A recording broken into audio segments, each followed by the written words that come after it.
Every now and then, I go through waves of stress and anxiety.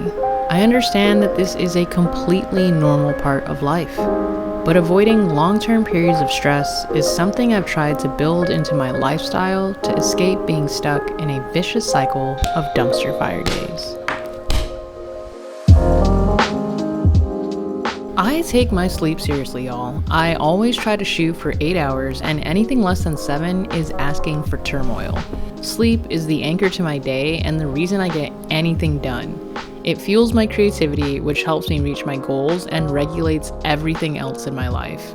I sleep at just about the same time every night, delay my one and only caffeinated beverage for at least an hour after getting up, and I try to get some unfiltered morning light in my eyeballs before 9 a.m.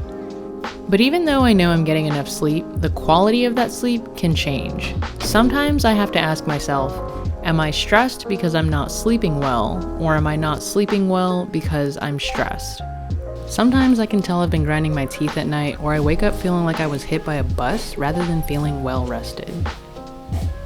If I know I'm not dealing with something stressful but I'm not sleeping well, it's probably because I did something the night before. I either ate like shit, drank alcohol, or did some overstimulating doom scrolling before bed. It's okay to partake in these treats every so often, but if you're struggling to sleep or you're not getting any quality sleep, you might want to get serious about looking into a good wind down routine with some of the things I mentioned earlier to help with stress. I also like to read a book for about 15 to 20 minutes before shutting my eyelids. If you are a loyal subscriber, this definitely isn't a surprise that journaling is one of my keystone habits that helps me keep my stress levels low. A keystone habit is something that has a positive ripple effect into other areas of your life. For example, having good sleep hygiene is another keystone habit of mine because I end up waking up early, which leads to doing stuff for YouTube, journaling, cleaning, relaxing, and so on. Journaling has helped me organize the hell out of my life and literally keep it from being hell. It's allowed me to take a step back from chaos to encourage me to be more intentional with my time. It's helped me make life-changing decisions that's lowered my daily stress levels and guided me towards goals with intrinsic value. In other words, it's the motherboard that controls my life. Thought dumping is one of the journaling thingies I do during times when I have a lot on my mind. It's basically what it sounds like. You just vomit out all of your current thoughts, whether they're negative, positive, seemingly stupid, or completely random, but with absolutely no self-judgment. It's just a way to unload cluttering thoughts, and I've always felt better after doing this. Give journaling a try. Bunch of videos linked below to help get you started. To be honest, I think some of my most stressful periods happen during the winter, and I'm pretty sure a big part of this is the inability to enjoy myself outside. Sometimes my job can be really stressful, and now that it's warming up, I eat my lunch outside every day. I'll open up the sunroof to my 2004 Honda Civic, and on the weekends, I try to take longer walks with my dog or enjoy meals outside when Abby and I go out to eat. And if I can't go outside, I will literally just stare at my plants. There's some research and stuff out there that says something like green is calming, plants make you happy, and stress levels decline when being around it. I definitely believe this. Go outside and stare at nature, or get you some basic, unkillable indoor plants to hang out with. Whenever I do my monthly reflections in my journal and answer what drains me, it's usually something along the lines of having too many plans or not making time for myself. I've definitely made it a habit to respectfully decline invitations in a way where others mutually respect my time. They likely understand that I enjoy spending time with them, but they also understand that YouTube and alone time is a priority of mine. But this goes for everything: work, social events, or doing favors. People-pleasing is so draining, and saying yes to everything to cater to other people's feelings is a formula for spreading yourself thin and stressing out over something that you could have just avoided altogether by saying no. And honestly, if people start getting upset at you over this when you're being completely reasonable, there might be a breakdown in communication, or that relationship might need some reevaluating.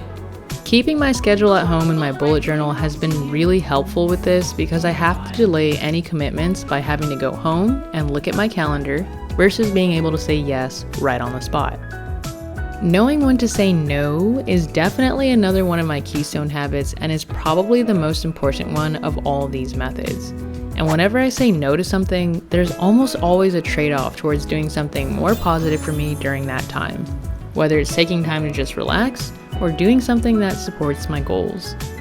Focus on what you can control because it's actually more than you think.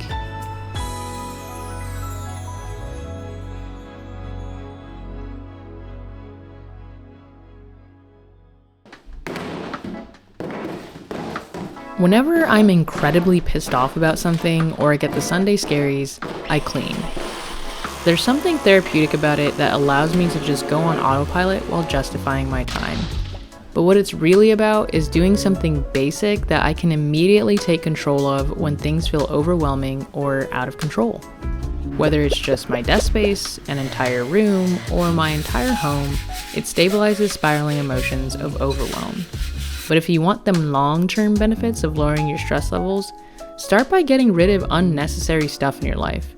Donate it, sell it, or responsibly discard it. Just getting shit out of your life that's cluttering your space will help unclutter your mind. So despite being a physical therapist, I don't particularly love to exercise.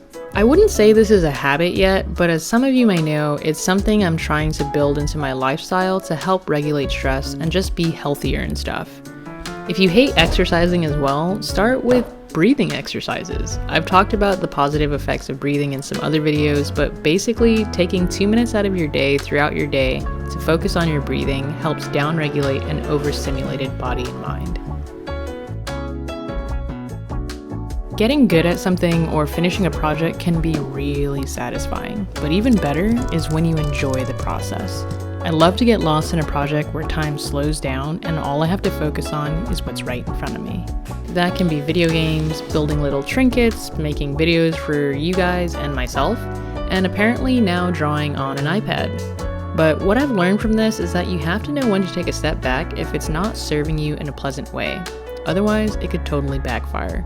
So when I was scripting this video, I felt pretty stressed before I even started, and then I became even more stressed when I couldn't get my thoughts together and I was like, okay, I'm literally writing a video about how to manage stress and I'm stressing out about it. What the hell is going on?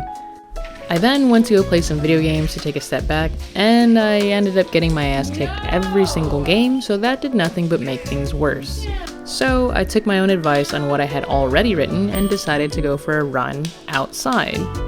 I stared at nature in the process and listened to a hilarious podcast while running at a walking pace, but you know what? I felt way better. I'm gonna be a little shameless. I'm pretty dang proud of this video, and I'm 100% sure it wouldn't have turned out like this if I didn't take my own advice. TTYL. Hello? Hello? What is your fucking problem?